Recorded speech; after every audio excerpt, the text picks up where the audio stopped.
Vous écoutez un podcast cinéma du Centre des Arts d'Enghien-les-Bains.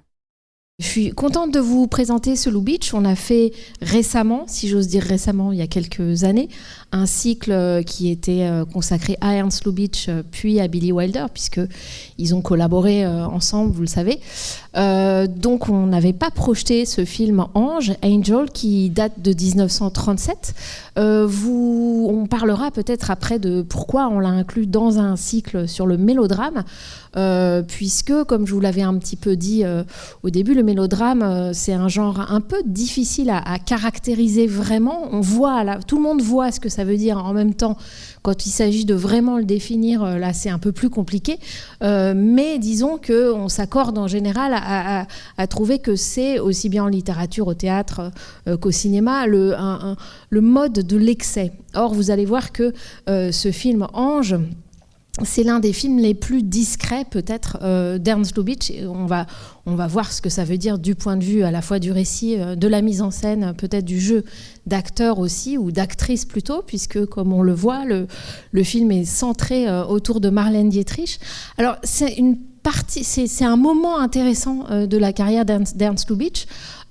Juste avant, il a fait ce film merveilleux qu'un jour on passera, j'espère, La Veuve Joyeuse, avec Jeannette MacDonald et Maurice Chevalier, même si certains n'aiment pas Maurice Chevalier. Un jour on passera ce film de 1935, et puis ensuite il va occuper assez brièvement les fonctions de directeur des productions à la Paramount, ce qui est un peu bizarre, c'est-à-dire qu'un très grand cinéaste tout à coup se mette en retrait totalement de la création pour superviser des films. Qu'est-ce que ça veut dire directeur des productions ? Ça veut dire en gros que c'est un producteur, alors un petit peu lointain, puisqu'il supervise environ 60 films pendant la petite année, fin 35 à fin 36, je crois, pendant laquelle il va occuper ses fonctions. Donc il supervise les films des autres. En fait, très mauvaise idée pour Ernst Lubitsch. D'abord parce qu'il ne sait pas déléguer, et ensuite parce que ça lui manque, la part créative vraiment en tant que cinéaste lui manque trop, et donc il est assez content d'être débarqué à la fin très, très rapidement de ce mandat qui tourne court. Mais en tout cas, ce qui est intéressant, c'est que la Paramount lui a donné ce mandat pour changer l'image de Marlène Dietrich. Voilà pourquoi je vous en parle. Marlène Dietrich, qui avait fait le 8e et dernier film qu'elle a tourné avec Joseph von Sternberg, allemand comme elle, et qui avait tourné avec elle, vous avez dû voir peut-être L'Ange bleu, film merveilleux, un peu dans la traîne du muet.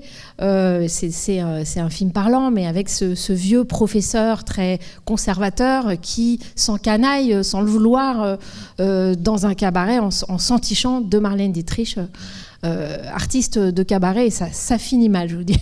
Je dis pas comment, mais ça finit mal.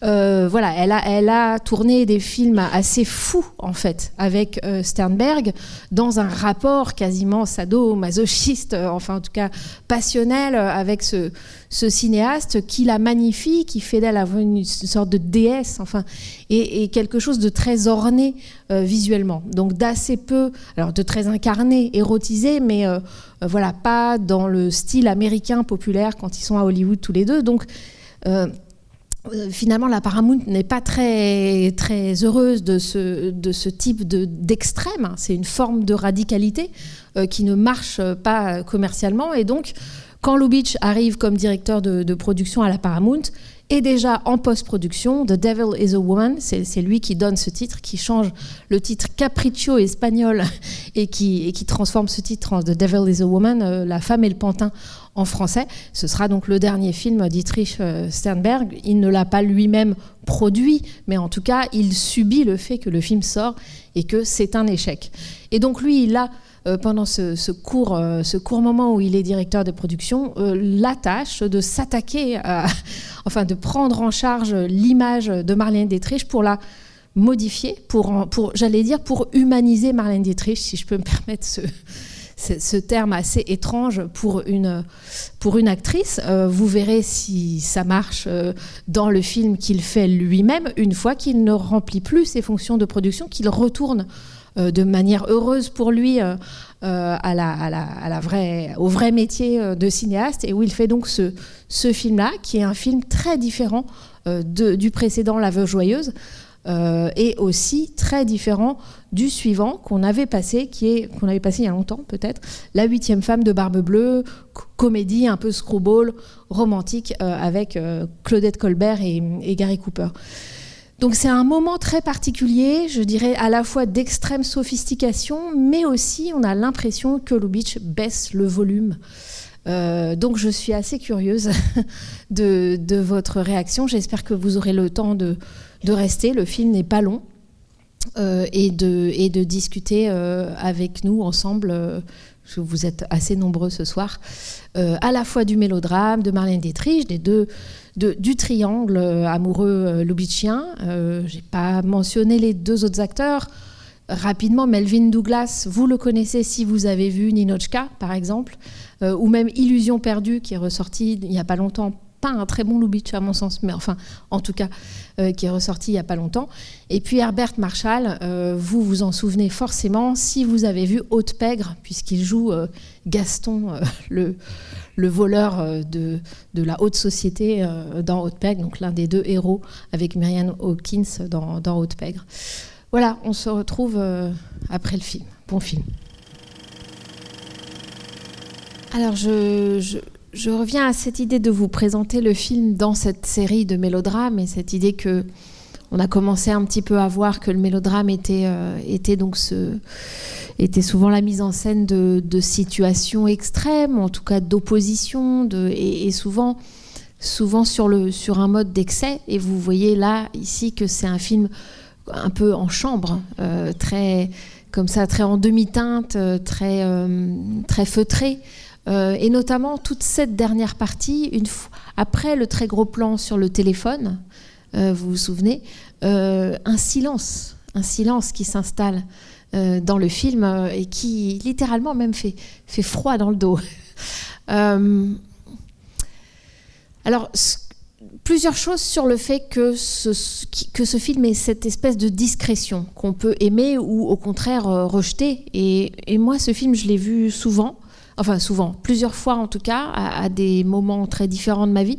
Et je m'aperçois que les premières fois où je l'ai vu, donc ça fait vraiment longtemps, il ne m'est pas resté d'une certaine façon. C'est-à-dire que les Lubitsch dont me revenaient des scènes, des répliques, des moments justement un peu fous, fantasques, etc. Évidemment, là, il y avait rien de ce type d'accroche-là. D'abord, parce que ce n'est pas une comédie et que Lubitsch américain est surtout connu pour ses comédies, mais pour d'autres raisons aussi. Une forme de sécheresse, une rapidité parfois, même des plans ou des fins de plans à laquelle on n'est pas toujours habitué, même chez Lubitsch. Et pourtant, il y a un rapport entre... je vous en ai déjà parlé plein de fois, la censure, le code de censure qui s'est installé à ce moment-là, juste quelques années avant, puisque je vous rappelle, le film sort fin octobre 37, il est tourné au printemps 37, et que la vraie mise en œuvre du Code ACE, donc le code d'autocensure des studios, voilà, c'est en 1934, donc il y a eu un petit moment d'accommodement après l'élaboration du code en 1930 ou 31, et puis vraiment il est mis en place à partir de 34. Il y a une sorte de convergence entre la sophistication, on pourrait dire, du style de Lubitsch, dont vous savez qu'il a commencé en Allemagne, et parfois avec des comédies beaucoup plus lourdes, disons moins subtiles, et en tout cas beaucoup moins sophistiquées. Et il y a donc une sorte de convergence entre la sophistication, la stylisation de son style, de sa mise en scène, et la censure, tout simplement. C'est-à-dire qu'il y a quelque chose qui se rejoint bizarrement, et pourtant, donc, lui n'aimait pas être censuré, évidemment. Quand on dit censure, en général, ça s'applique au niveau du scénario. C'est-à-dire que le bureau, le Brain Office, le bureau d'auto-censure des studios regarde les scénarios, donc c'est avant même le tournage. En l'occurrence, pour ce film-là, mais je n'ai pas trouvé les scènes exactes qui avaient accroché, qui avaient posé problème, mais ce que j'ai trouvé, c'est que ils ont dû retourner des choses. Donc là, c'était après tournage et même après la première sortie du film que des choses ont été demandées et je n'ai pas réussi à trouver, et ça m'agace, exactement lesquelles. Mais en tout cas, il y a quelque chose disons, qui semble aller dans le même sens entre l'idée d'enlever des éléments notamment sexuels, puisque la plupart des sujets des films de Lubitsch, c'est la sexualité et en particulier adultère, en particulier hors des liens du mariage. Donc là, c'est le cas. Si vous êtes venu voir Le ciel peut attendre, c'est aussi le cas. Le type qui revisite sa vie et toutes ses infidélités. Si vous avez vu Sérénade à Troyes, le film de 1935 avec Gary Cooper, Frédéric March, Miriam Hopkins, c'est un ménage à trois. Donc voilà, tous ces sujets-là sont évidemment pas autorisés d'une certaine façon par la censure. Dans le sens où il ne faut pas montrer effectivement l'adultère à l'écran, la sexualité à l'écran. Vous savez que les baisers sont réglementés, etc. Donc c'est évidemment à chaque fois que Lubitsch, du point de vue de son sujet, est un défi à l'idée même de cette censure. Mais sa mise en scène, et en particulier ici, joue du hors-champ, on pourrait dire, de tout ce travail, de ce qui est suggéré et pas montré. La scène, qui est presque un cas d'école de ça, mais finalement que je trouve un peu lourde dans son déroulé. Finalement, c'est peut-être celle que j'aime le moins, alors que c'est celle qui est la plus citée, encore qu'on ne parle pas souvent d'Ange, de Lubitsch dans les écrits, mais en tout cas, par exemple, François Truffaut en a parlé, l'a mentionné dans son texte sur Lubitsch. C'est la scène des assiettes. Vous vous souvenez, donc on arrive à l'office, il y a une assiette avec la viande qui n'a pas été touchée, une assiette avec la viande découpée en petits morceaux mais pas mangée, et une assiette où la viande a tout été mangée, donc madame, l'amant et monsieur. D'ailleurs, je crois que Truffaut, et moi aussi j'ai pensé à ça, dit que c'est un peu un moment boucle d'or, si vous connaissez le conte de boucle d'or, le siège trop grand, trop petit, la bonne taille, etc. Bon, ça, c'est un des déplacements, mais qui est en fait le régime même de tout le film, à savoir ces glissements, ces déplacements, et donc en particulier, quelque chose est raconté, on voit par les conséquences, mais on ne voit pas le déroulement de la chose. En l'occurrence là, c'est tout ce déjeuner gênant entre les trois, on ne le voit pas, on ne voit que le résultat des assiettes dans la cuisine. Je trouve que cette utilisation du hors-champ dans le film, elle est en fait beaucoup plus forte et surprenante à d'autres moments. Je ne sais pas si certains vous viennent en tête. Moi, il y en a plusieurs, mais il y en a évidemment d'autres. D'abord, vers la fin, ce gros plan sur le téléphone s'en est un, au fond. C'est-à-dire qu'on entend, nous, la mélodie que l'amant n'est pas censé connaître s'il n'a pas été l'amant à Paris de la femme, et on n'a pas le plan, le contre-champ, on pourrait dire téléphonique, sur Frédéric qui entend cette mélodie et qui la reconnaît. Donc là, on est, disons, Lubitsch joue sur une sorte de frustration du spectateur, mais en même temps qui nous fait travailler, et on imagine bien le mari, et il y a quelque chose d'autant plus glaçant du fait qu'on ne voit pas un visage humain, on voit un combiné, quoi.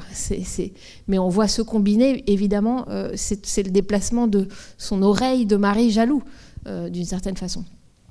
Mais bien avant, il y a même cette scène un peu bizarre, parce que les scènes passent et on ne s'attarde pas forcément, mais cette scène aussi où, normalement, dans toute grammaire, dans tout autre film, on aurait eu le plan sur l'amant, donc joué par Melvyn Douglas, qui voit la photo de Angel, de Lady Barker. C'est votre femme, là, sur ce portrait, et on s'attend évidemment à ce que le plan suivant, il est au moins, même si nous, on ne voit pas le portrait parce qu'on sait qu'on nous a dit que c'était le sien, au moins qu'on voit la tête du type et on ne la voit pas. Donc ça nous est soustrait comme on tirait comme ça un tapis de sous nos pieds, et tout ça finit par vraiment constituer en fait le régime de représentation du film, où on a l'impression que les choses sont à la fois trop dites d'une certaine façon, à la fois toujours racontées, c'est-à-dire de manière redondante, de manière, je dirais, non économique, dans une économie purement narrative. Exemple, nous, on voit tout ce qui se passe à Paris au début, la rencontre entre Ange, qui ne s'appelle pas encore Ange, et son amant. Et puis ensuite, ça va nous être raconté par le mari qui raconte que l'amant lui a raconté. Et puis ensuite, il va y avoir la femme qui dit à son mari, pendant que tu étais sortie, en fait, il m'a raconté cette histoire d'Ange, etc.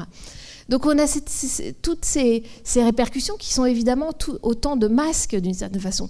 À chaque fois, quelqu'un différent raconte, et nous, spectateurs, on a vu la scène de la rencontre au départ. On ne se contente pas de l'entendre raconter, on l'a vu aussi. Donc il y a cette espèce de démultiplication de ce qui est à la fois vu, dit, redit, un peu transformé dans le récit. Et on a d'un autre côté, donc il y a ce trop-plein d'une certaine façon, cette redondance, et puis d'un autre côté, ce qui nous est soustrait, alors que nous, comme spectateurs, on devrait avoir ce plan. On devrait avoir le plan sur le type qui réagit au portrait, etc. Ou bien qui réagit à la mélodie. Voilà. Et donc, le film est comme ça, à la fois plein de trous, d'une certaine façon, et en même temps, on a l'impression que c'est ce dont il parle, au fond, c'est-à-dire cette vie pleine de Lady Barker, cette vie d'une femme qui a tout, et elle le dit à plusieurs reprises. Elle le dit d'abord à cet amant qu'elle ne veut plus, en tout cas, elle lui dit, quand elle lui dit « je ne suis pas cette femme », etc. Et puis elle le dit bien sûr à la fin, dans sa tirade finale à son mari, mais moi j'ai tout. Que pourrais-je avoir de plus ? Peut-être que tu peux penser à une chose. Mais en tout cas, elle égrène tout ce qu'elle a, la façon dont elle est comblée. Donc en fait, le film, je crois, parle aussi de ça, c'est-à-dire à la fois d'un comblement, d'un trop-plein, de quelque chose qui est parfait dans ce ménage, et en même temps que, justement, la perfection pointe vers un énorme manque, vers un manque qui est autre, peut-être, ou une faille, enfin, je ne sais pas comment le... Alors, tout ça, c'est très mental, d'une certaine façon, c'est presque théorique, parce que je crois qu'au fond, c'est l'un des films de Lubitsch, et c'est ça qui peut aussi laisser à distance, vous me direz, assez théorique. C'est-à-dire que plusieurs fois, c'est ça qui me frappe, dans le dialogue, plusieurs fois, d'abord on a cette chanson n'a pas de nom. Quel est le nom de cette chanson ? Elle n'a pas de nom. Puis ensuite, à la table, on comprend qu'ils ne se sont pas dit leur nom respectif. Et ce côté évidement, ce côté anonymat, finit par produire quelque chose de presque fantomatique. Et me frappe visuellement, par exemple, le plan. Là encore, démultiplication des moments un peu étranges. Ils sont au restaurant, ils sont au dessert. On dit que c'est le dessert, on voit que c'est le dessert. Et puis, cut. Et puis, ils sont encore dans une autre pièce. On se dit peut-être qu'ils ont passé plusieurs jours ensemble. En fait, non. Ils sont dans une autre pièce et c'est comment on appelle ça, le drink d'after, l'after, on dirait. On voit qu'ils ont aussi un café et puis de l'alcool. Et on voit qu'ils sont dans un salon privé. Alors ça, on serait dans le film d'avant de Lubitsch, c'est-à-dire La Veuve joyeuse, ou bien dans Haute Pègre. Voilà, c'est ces films du début de la première moitié des années 30. On verrait ces salons privés. Alors dans La Veuve joyeuse, c'est chez Maxims. Et on voit des salons privés et on voit une méridienne, on voit une banquette. Et on voit que vraiment, ils couchent. Enfin, c'est très explicite sur que sont ces lieux, en fait. Là, on est passé à un moment, en tout cas, la censure ne tolérerait pas ça. Je ne sais pas si vous, c'est ça que ça vous évoque. Moi, la dernière fois que je l'ai vu, donc avant cette fois-ci, pour moi, c'était évident qu'après leur baiser dans ce salon-là, en fait, l'ellipse, c'est qu'ils couchent ensemble. Or, en fait, on a encore un troisième lieu, et qui est le parc. de nuit. Donc c'est très bizarre. Donc en fait, j'ai peut-être complètement tort et l'esprit tordu, enfin l'esprit en tout cas Dirty Mind. Mais enfin, ce sera difficile de faire concurrence à Lubitsch. Et après tout, on peut faire l'amour et puis ressortir dans la nuit dans le parc. Mais en tout cas, voilà, il y a des espèces de feuilletés. Mais je disais ça dans cette idée d'évidement, c'est-à-dire pas de nom, pas de parce que dans la scène où ils sont dans ce salon privé, elle n'est plus cadrée en buste, ils sont plus cadrés de près, avec, vous savez, cette espèce d'étole un peu vaporeuse de mousseline ou de tulle qu'elle a. On la voit en pied. Alors, évidemment, les costumes sont très importants dans le film, et je dirais qu'ils sont très importants en général pour les films avec Marlène Dietrich, qui avait un contrôle absolu sur son apparence, dont sa fille, d'ailleurs, Maria Riva, a parlé. Enfin, elle a écrit un livre de souvenirs sur elle, et elle a parlé du fait que Marlène Dietrich... D'abord, même quand elle était elle-même petite, sa fille lui faisait vérifier les coutures, des choses très, très, très précises. Il fallait que ce soit parfait. Et que sur les tournages, elle apportait un miroir en pied qu'elle faisait mettre à côté de la caméra. Donc, il y a un très grand contrôle. Et puis, elle avait le costumier Travis Benton, voilà, qui fait des très beaux costumes. Parenthèse costumes, mais ils sont évidemment très importants dans le film. Et moi, j'ai trouvé que quand elle est en pied dans cette scène, elle a une robe vraiment de soirée. Elle s'est changée entre le moment où elle a donné le rendez-vous à 5h de l'après-midi et le moment où elle est ressortie, évidemment. Mais sa robe, la couleur de sa robe par rapport au fond, on a l'impression qu'elle est presque en surimpression. Vous voyez ce que je veux dire ? Qu'il n'y a pas de substance à son corps. Et cette couleur de mousseline ou de tulle...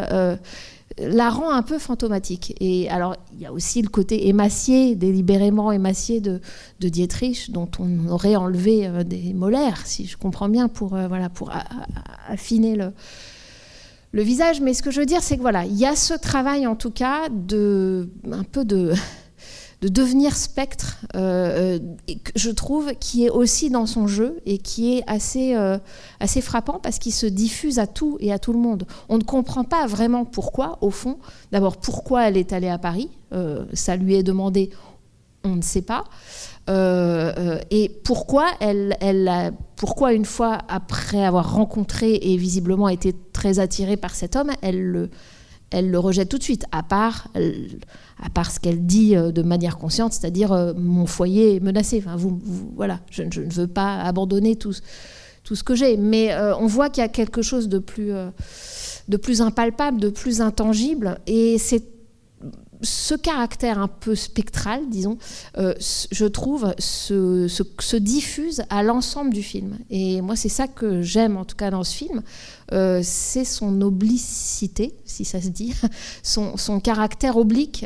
C'est une sorte d'ode à l'indirect, et évidemment qui va culminer dans la complexité de la scénographie, je dirais, du dernier moment du film. Alors, on pourrait dire c'est très théâtral, c'est très théâtre. Si vous avez vu d'autres Lubitsch, il y a des portes, il y a toujours des portes. Sauf que d'habitude, les portes, c'est pour imaginer justement des choses sexuelles qui se passent derrière, etc. Là, c'est un petit peu autre chose, malgré tout. Ça reste théâtral dans la configuration, mais il y a là encore, il y a un jeu avec, par exemple, quand l'amant à la fin arrive. Bizarrement, on ne le voit pas ouvrir une porte et rentrer. Alors que le régime habituel, c'est au contraire de tout le temps filmer les portes. Les gens qui ouvrent, qui ferment des portes. Il arrive comme ça. Et de même, à la fin, quand Marlène Dietrich, il y a une double fin, il y a une sorte de double fond, puisque, il me semble, on croit d'abord qu'elle fait le choix de rester avec l'amant, puisque le mari a, lui, fait le choix de franchir cette porte. Il a, je dirais, commis quelque chose. Il n'y a pas de jugement moral, justement, chez Lubitsch. C'est ça aussi qui peut dérouter. Mais en tout cas, le mari n'a pas saisi au vol l'élégance et l'extrême élégance que lui proposait encore sa femme. Et avec cette phrase que je trouve assez merveilleuse, vous pourriez... Enfin, je dis vous... Oui, je présume qu'en français, il se vous voirait. Si vous ne franchissez pas cette porte, vous douterez, vous aurez toujours un doute sur moi, mais aussi sur vous et sur moi. And it may be wonderful. hein, et ce pourrait être merveilleux. Et lui, cet abruti, il y va quand même. Il ouvre la porte, alors qu'on est chez Lubitsch et qu'on s'attend à ce que, justement, avec élégance, il n'y aille pas. Et ils disent, d'accord, j'ai compris. On va dire que, de l'autre côté, il y a vraiment une autre femme, ou peut-être pas, et on ne le saura jamais, etc. On s'attend, me semble-t-il, on s'attend à ça. Or, il y va. Et il y a un texte, d'ailleurs, du critique Jean Narboni, où je crois qu'il parle de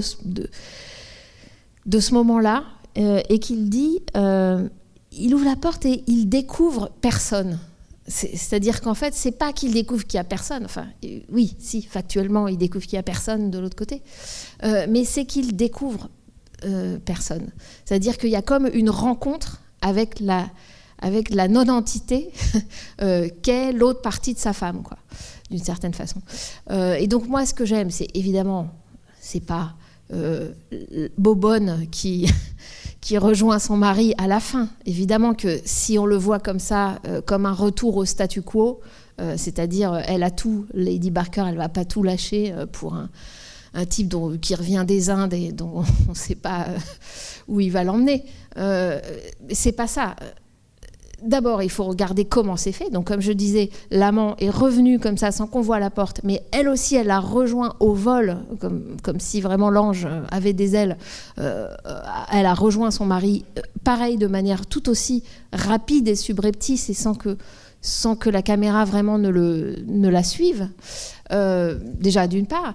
Et d'autre part, il me semble que le film, alors là encore, ne juge pas ni l'adultère d'avant, ni la vie trop rangée d'après, mais que ce qui nous reste, en tout cas moi, ce qui me reste, c'est la possibilité de la dualité de cette femme. C'est pour ça que cette idée qu'il rentre dans l'autre pièce, et il dit d'ailleurs « j'ai vu Ange ».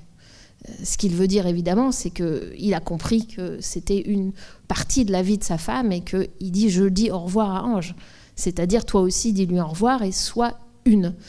Mais il me semble que ce qu'il nous reste du film, c'est au contraire la possibilité, j'allais dire l'autorisation, mais au fond, elle n'a d'autorisation à ne demander à personne, d'être plusieurs femmes à la fois, d'avoir plusieurs identités, que ce soit une identité passée et présente, puisqu'on se dit que peut-être elle est russe, peut-être que le lien qu'elle avait avec la grande-duchesse, c'est qu'elle était elle-même une de ces...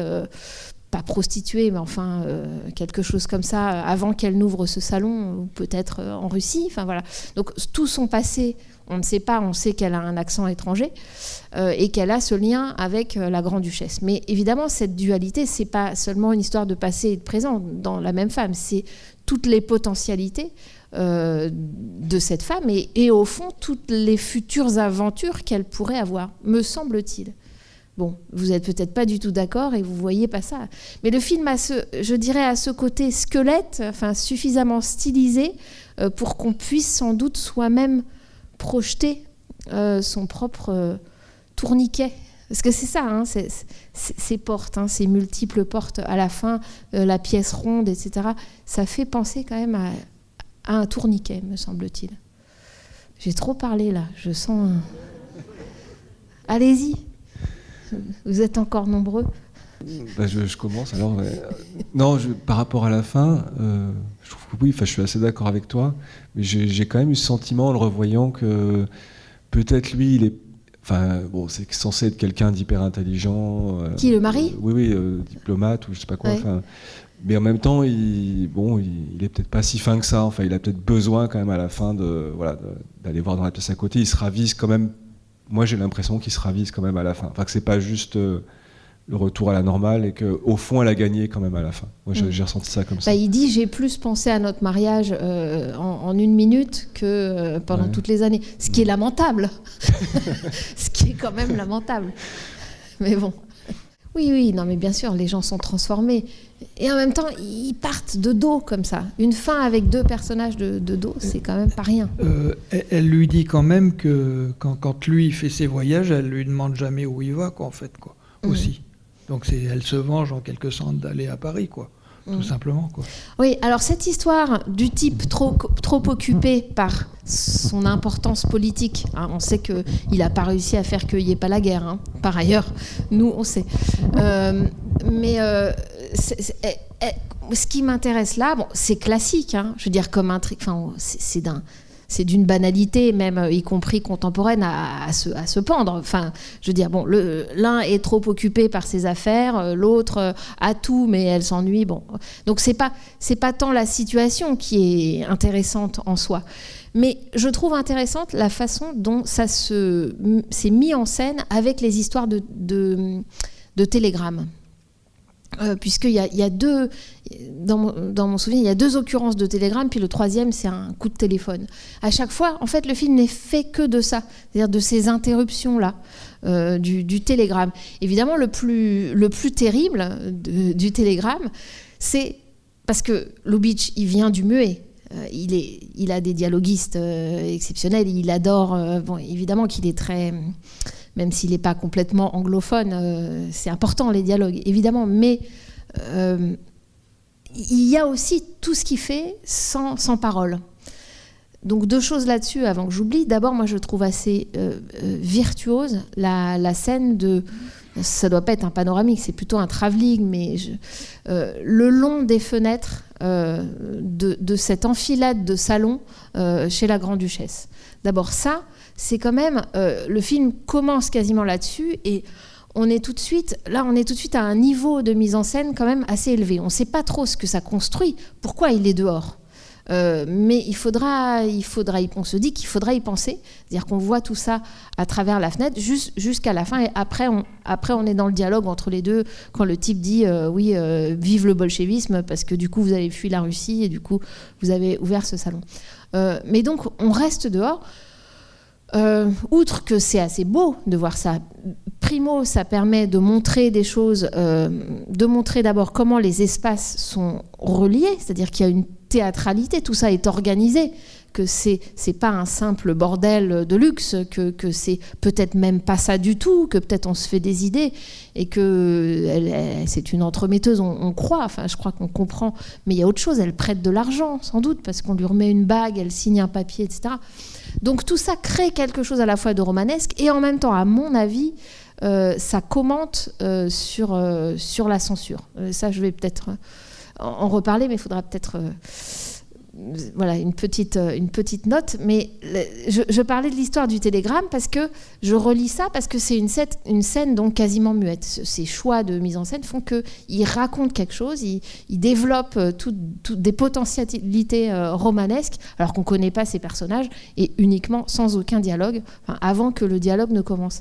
Et donc l'autre truc assez génial, encore plus génial je trouve, c'est tout le travail qu'il fait, et là aussi je crois que c'est lié à un commentaire de la censure, de la situation de censure, c'est toute l'histoire entre la chambre de monsieur et la chambre de madame.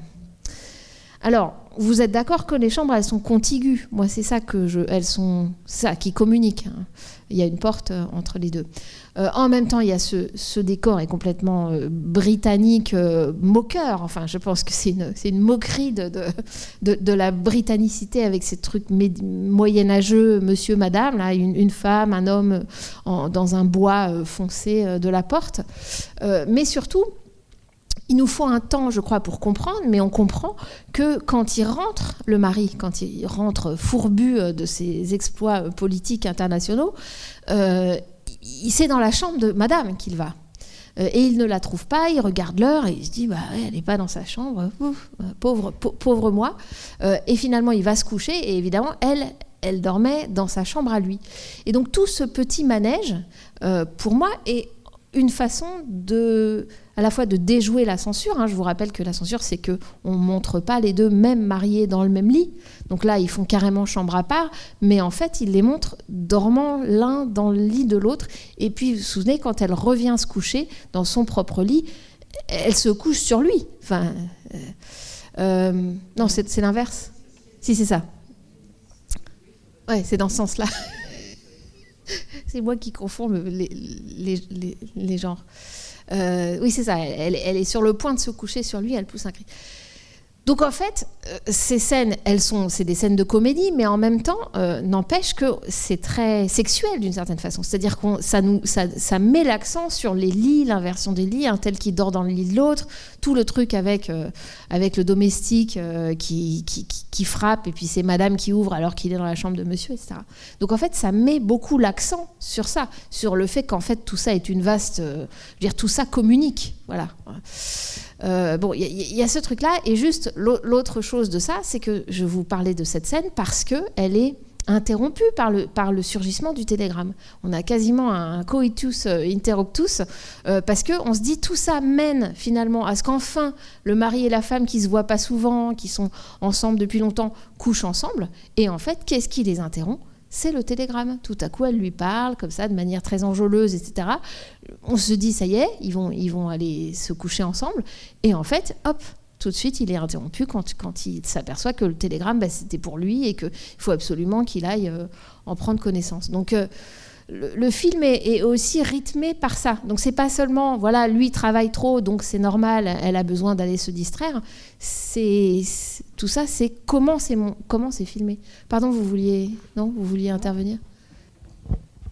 Et même quand il dit c'est la Yougoslavie, quand elle dit c'est la France et qu'il dit non, c'est la Yougoslavie, je pense qu'il y a un effet comique. Enfin, c'est tragique parce que les deux guerres, voilà, les Balkans, etc. Mais je pense que on est quand même chez Lubitsch, où il y a Tchécoslovaquie, Constantinople, et là, Yougoslavie. Enfin, il y a une sorte d'effet comique aussi de ces mots. Oui. Je vais vous poser une question. À la fin, donc, elle s'en va avec lui. Ouais. Et en fait, c'est ce qui était prévu dans le scénario au départ. Ou est-ce que dans le scénario au départ, c'était prévu qu'elle reste avec l'amant et que la censure lui a mis la pression pour qu'il change la fin du scénar et qu'elle parte avec lui? Ouais. Je sais pas. Je me suis posé la question, j'ai pas réussi à trouver la réponse. Je suis embêtée. Parce que si elle part avec lui, c'est acceptable peut-être pour les mœurs de l'époque. Ouais.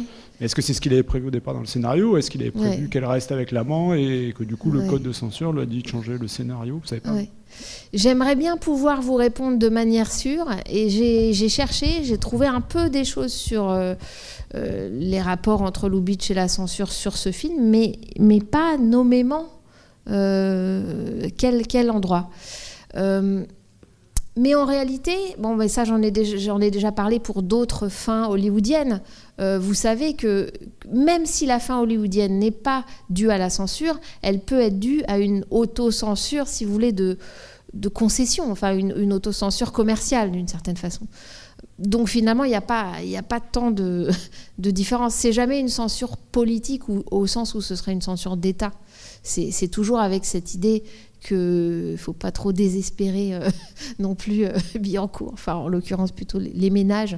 Donc Lubitsch, il n'est pas anti-commercial de ce point de vue-là, je ne pense pas. Par contre, il me semble que la particularité de Lubitsch, c'est de pouvoir, avec une scène comme ça, pour autant ne pas nous faire penser « Ah bon, d'accord, elle revient au bercail et c'est la même chose et le statu quo et tout va... je veux dire, il me semble que non. Enfin, si ce film a un effet émotionnel, disons, sur nous, c'est parce me semble-t-il, c'est parce dans ce qu'il a de troublant, de ce qui peut nous rendre perplexes et de dilution de l'institution du mariage, d'une certaine façon, et non pas de son renforcement à la fin. C'est pas parce qu'elle repart avec lui que ni l'institution en est grandie, ni... Alors évidemment, le moment où, au contraire, je dirais, on pourrait se dire c'est assez génial comme célébration du mariage, c'est la fausse dispute. La fausse dispute quand ils sont au petit déjeuner, hein, vous vous souvenez.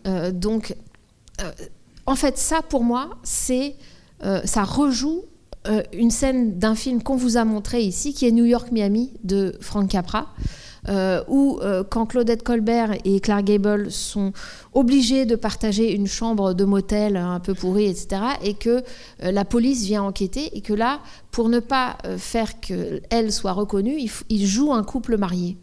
Et donc, pour jouer un couple marié, ils se tapent dessus. Enfin, et voilà. Et là, les flics sont absolument convaincus qu'ils sont mariés. Finalement, c'est un peu le même gag, là, mais dans un milieu différent et sophistiqué. Mais au fond, je trouve ça assez vertigineux. C'est-à-dire qu'ils sont face à ce domestique qui n'a jamais été marié, qui a un certain âge, qui tout à coup se fiance et qui dit « j'ai convaincu cette femme beaucoup plus jeune que moi de m'épouser parce que vous êtes un couple modèle ». Et là, tout à coup, le couple modèle dit « quoi ? Ah, nous, on est un couple modèle ? Bah, on va vous montrer que non. » Et même en essayant que non, en fait, ils n'arrivent pas. Et il me semble que ce qu'on voit là, c'est plus du tout le gag, mais qui est un très bon gag dans le Capra, à savoir le flic sait que si on se tape dessus, c'est qu'on est vraiment un couple marié. Enfin, se tape dessus, c'est aussi une dispute, voilà. Là, c'est autre chose, parce que ça a moins, me semble-t-il, un effet comique qu'un effet aussi cruel de distillation presque alchimique. Enfin, il y a quelque chose sur l'essence même de ce que c'est que la conjugalité. C'est ça que je voulais dire quand je voulais dire que le film est stylisé, c'est que c'est aussi, on a l'impression qu'il est définitoire. Qu'est-ce que c'est que le mariage ? Qu'est-ce que c'est que l'amour ? Qu'est-ce que c'est qu'une femme ? Même qu'est-ce que c'est que le désir d'une femme et qu'est-ce que c'est qu'une femme ? Et on a l'impression que rares sont les films qui vont à l'os comme ça. Et là, dans la scène de fausse dispute au petit déjeuner, quelque chose, à mon avis, est atteint sur qu'est-ce que ça veut dire de ne pas pouvoir se disputer. Au fond, peut-être que c'est parce qu'on ne s'aime plus. On peut, voilà, par exemple, c'est une possibilité. Non pas parce qu'ils seraient un couple merveilleux et merveilleusement unis, mais peut-être justement parce qu'ils ont rien à... Ils n'ont pas d'œuf à peler, comme on dit, je crois, en Belgique, qui est quand même approprié pour cette scène de petit déjeuner. Pardon, j'ai digressé. Je voulais demander, qu'est-ce que vous en pensez quand il met en scène ce majordome qui se marie avec quelqu'un de plus jeune et qui, par la suite, on le revoit quand même inquiet de ce qu'a été sa femme avant, de ce que fait sa femme maintenant. Il lui fait dire « je suis très en colère ». On revoit la même inquiétude du mari, peut-être trompé ou pas, par rapport aux héros principaux.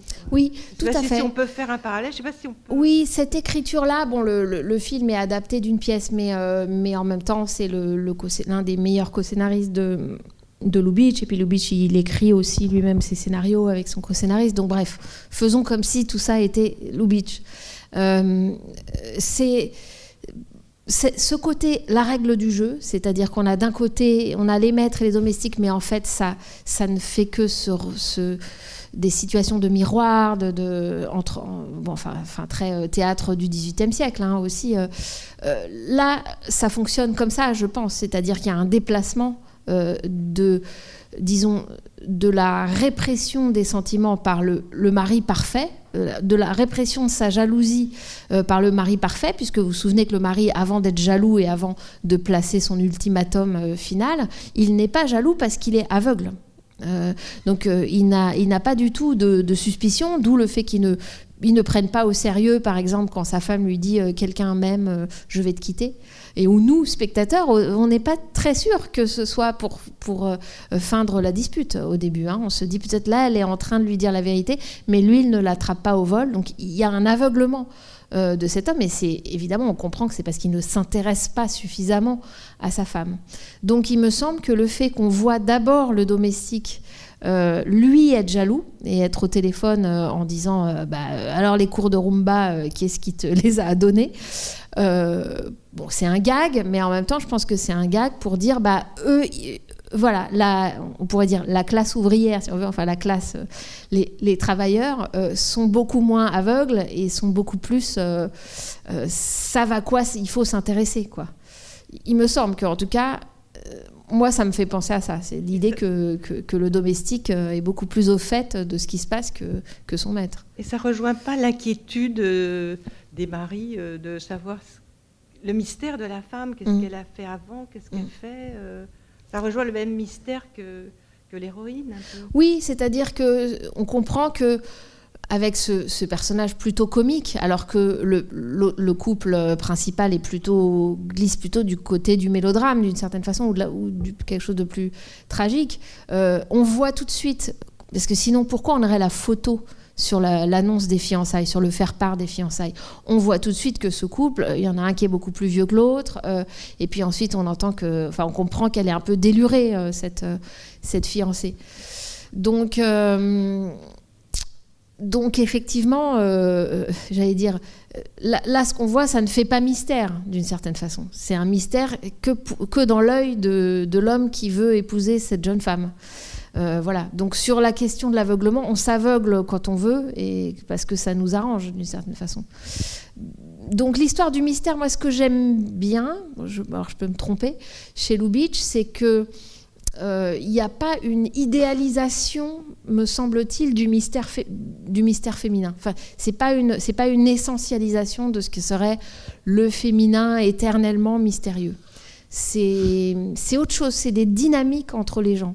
Parce qu'après tout, on peut dire que le personnage de l'amant est tout aussi mystérieux. Oui, il est fasciné par le mystère qu'elle-même met en scène autour d'elle, en ne donnant pas son nom, etc. Mais en même temps, finalement, lui est assez mystérieux aussi. Donc, disons, peut-être que je crédite Lubitsch de quelque chose que j'aimerais voir, à savoir justement pas un cliché de voilà, le féminin, c'est par définition mystérieux.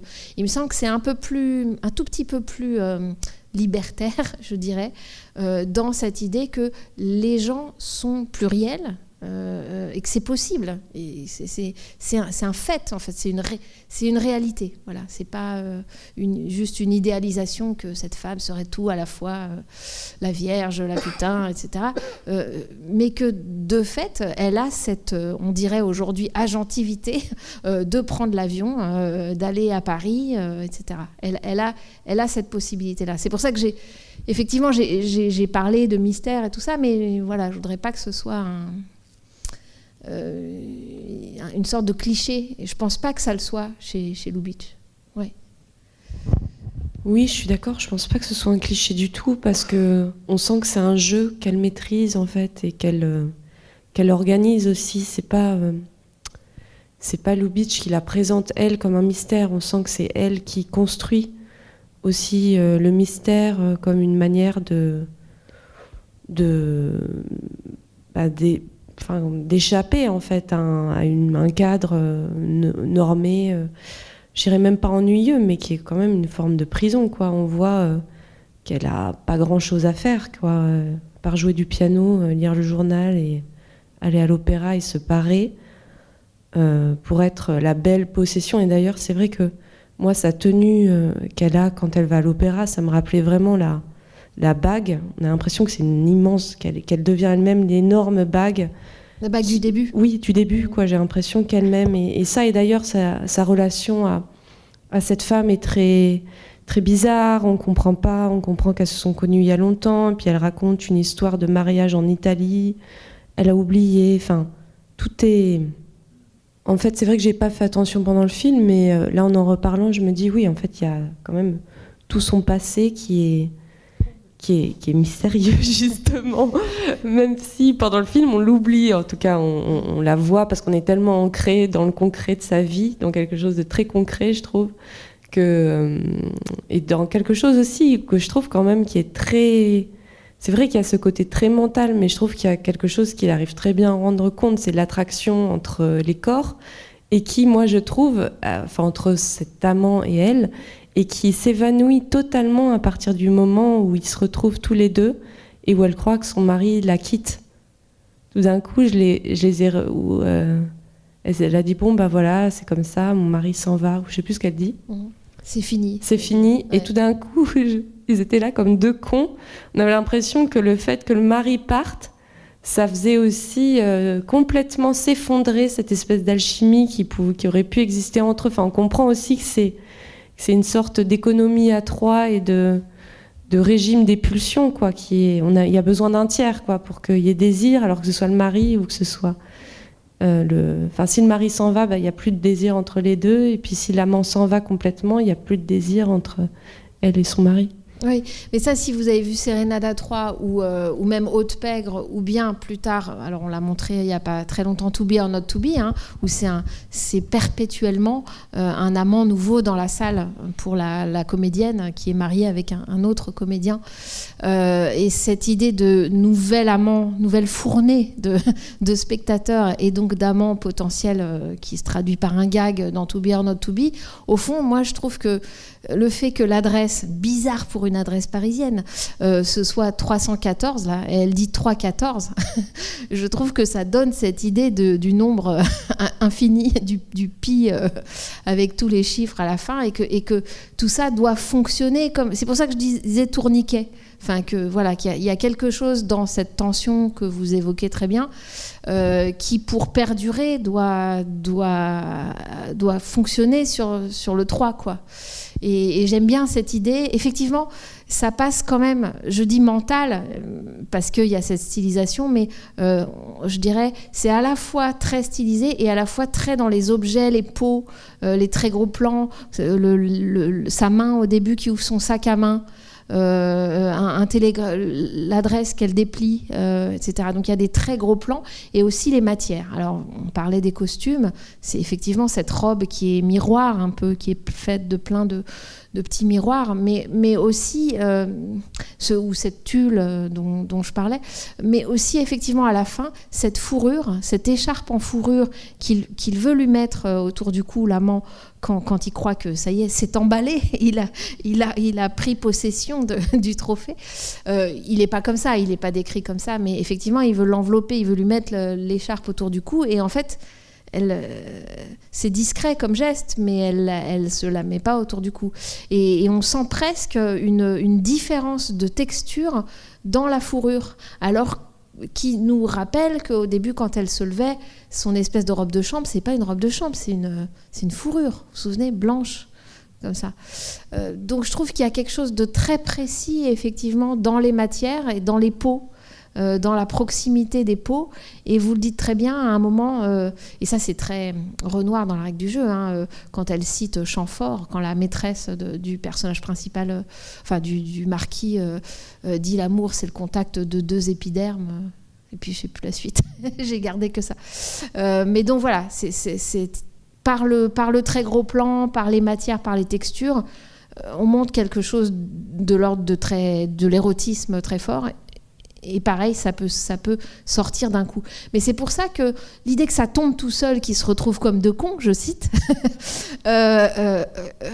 oui, c'est-à-dire c'est cette rapidité-là aussi qui est intéressante chez Lubitsch. C'est le fait qu'on sort du champ, on sort du plan, tout à coup on est rejeté dans l'espace infini du hors-champ, on n'existe plus, on sort de l'histoire. C'est violent en fait, mais je pense que ça dit quelque chose de la violence de ce qui peut arriver dans la vie.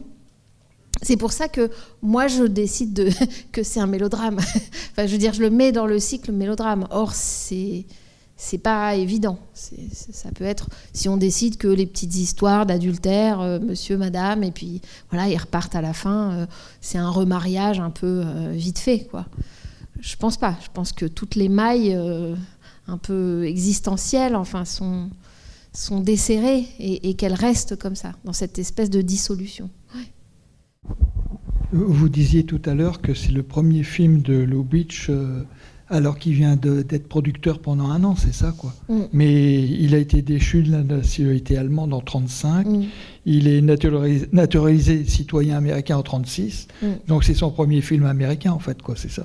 Alors c'est son premier film en tant qu'américain. En tant qu'américain, oui. Mais c'est pas du tout son premier film américain. Et d'ailleurs, sur l'histoire de la naturalisation, Marlène Dietrich, qui était aussi très anti-nazie... En juin 1939, elle a été naturalisée. Alors moi j'avais lu même en 1937. Mais bon. Enfin, moi, je viens de lire tout à l'heure sur Wikipédia en juin 1939. Alors, je me trompe peut-être. C'est peut-être Wikipédia qui se trompe aussi, évidemment, parce qu'elle était résolument opposée au régime nazi. Et lui aussi, bien sûr. Lui, forcément. Oui, mais lui, il a été exclu parce qu'il était juif, quoi. Ah, lui, il a été déchu de sa nationalité allemande. Oui, tout à fait. Simplement. Elle, c'est par choix, quoi. qu'elle est venue américaine. C'est curieux d'ailleurs qu'elle soit dans ce film-là, parce qu'elle n'est pas encore américaine, mais elle le sera bientôt. Mais elle est depuis longtemps dans le cinéma hollywoodien à ce moment-là. Elle est déjà depuis plusieurs années, puisque Sternberg a fait un film ou deux en Allemagne avec elle, et puis ensuite il va à Hollywood, et elle aussi, elle va à Hollywood. Donc elle fait partie de toute cette vague d'immigrés européens. Mais c'est intéressant parce que ça se rattache à cette idée que le personnage que Dietrich joue serait cette femme trophée, ou cette femme, je trouve intéressante l'idée qu'en fait elle s'habille comme la bague qu'on voit au début, qui est donc cet objet mis en gage, parce qu'au fond c'est aussi l'histoire de Dietrich, la persona d'actrice de Dietrich. Donc je vous disais que l'idée c'était de comment on dirait aujourd'hui, la reconfigurer. Puisqu'elle était trop comme ça, c'est-à-dire trop une sorte de trophée, de déesse, de trucs, alors qu'on a besoin dans les films américains de gens qui sont des personnes, qui sont des personnages avec une psychologie, avec justement une agentivité, une capacité à agir, à relationner avec les gens et tout ça. Or là, qu'est-ce qui se passe ? Juste avant, Lubitsch produit un film qu'il aurait dû tourner, s'il n'avait pas été producteur à ce moment-là, qui est Desire, qu'il devait lui faire, et puis finalement, comme il est producteur, c'est Frank Borzaghi qu'on aurait pu...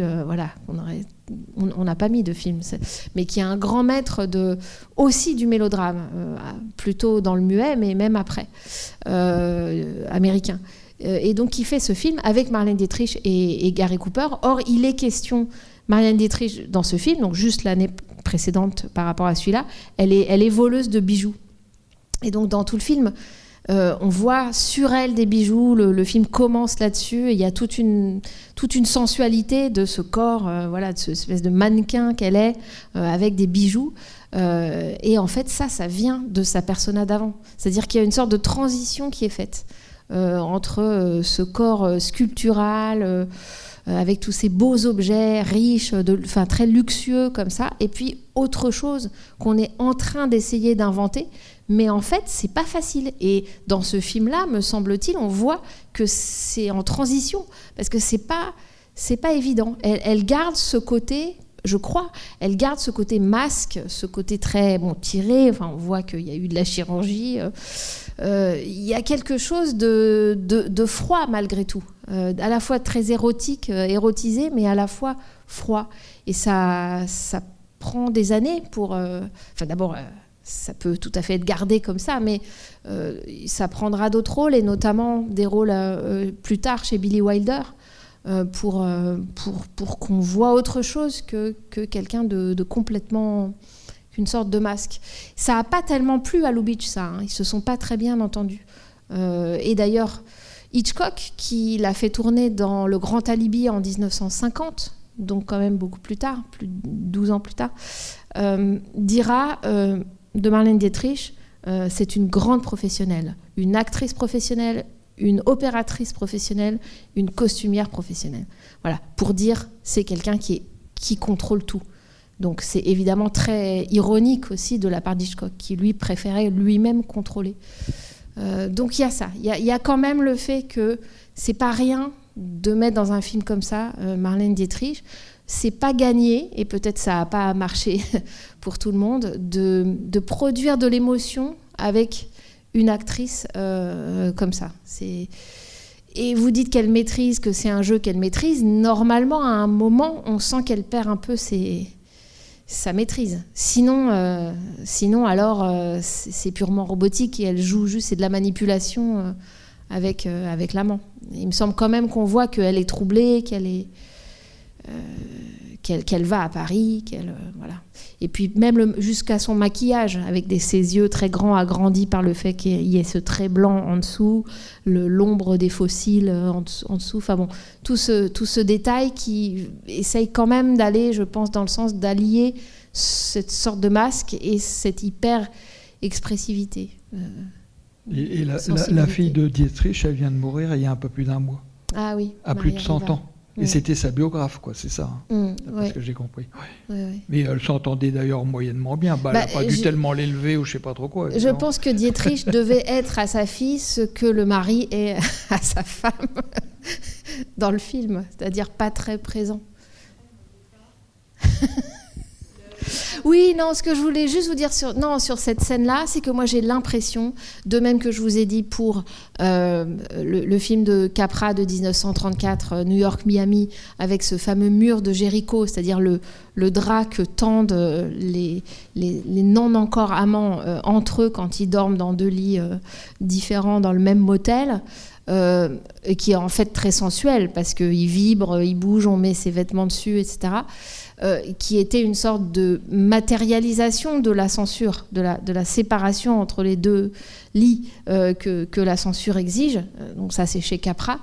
Il me semble que là aussi, plusieurs scènes, donc cette scène avec les 2 chambres communicantes, mais aussi même cette scène du début où on voit les choses de l'extérieur, à mon avis, parle à la censure d'une certaine façon, la commente, lui répondent, lui répliquent, font une espèce de jeu de main chaude ou de surenchère par rapport à la censure.